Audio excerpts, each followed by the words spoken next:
C'est une plateforme, assez jeune qui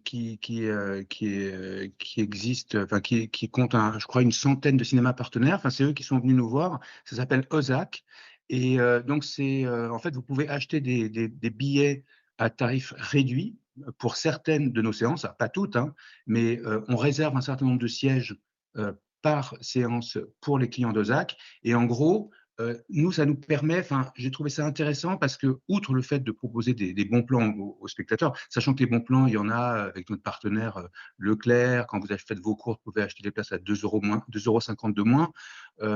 Mais au-delà du bon plan, c'était aussi la possibilité pour des nouveaux spectateurs qui sont dans la région, en touriste ou en balade, de nous trouver et d'avoir envie de venir nous voir avec, là encore, une réduction de 2,50 € par rapport au plein tarif, sachant que les places sont à 7 € versus 9,50 € le plein tarif. Toutes les semaines, on a le vendredi soir une séance spécifique qui est choisie par des associations de sourds-entendants. Enfin, ils choisissent leur film, et là, ce sera Monte Cristo, pour qu'ils aient aussi une projection de Monte Cristo en sous-titres sur malentendants.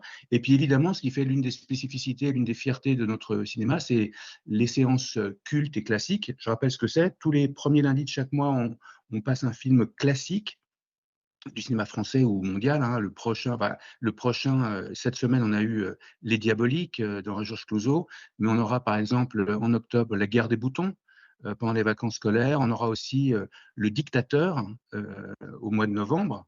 On le programme juste après l'élection présidentielle. On verra si ça porte bien son nom, cette programmation. Et puis on aura aussi La Vie est belle de Capra à Noël.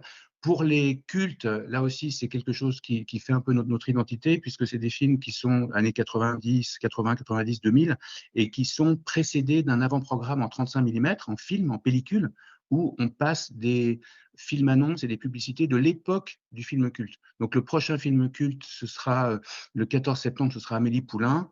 On aura Seven en octobre, on aura le dîner de cons en novembre, et on aura un truc assez drôle avec Le Père Noël est une ordure en décembre, avec un concours de gâteaux dégoûtants comme le fait M. Prescovic dans le film. Voilà. Donc on a plein de belles choses à proposer à nos spectateurs.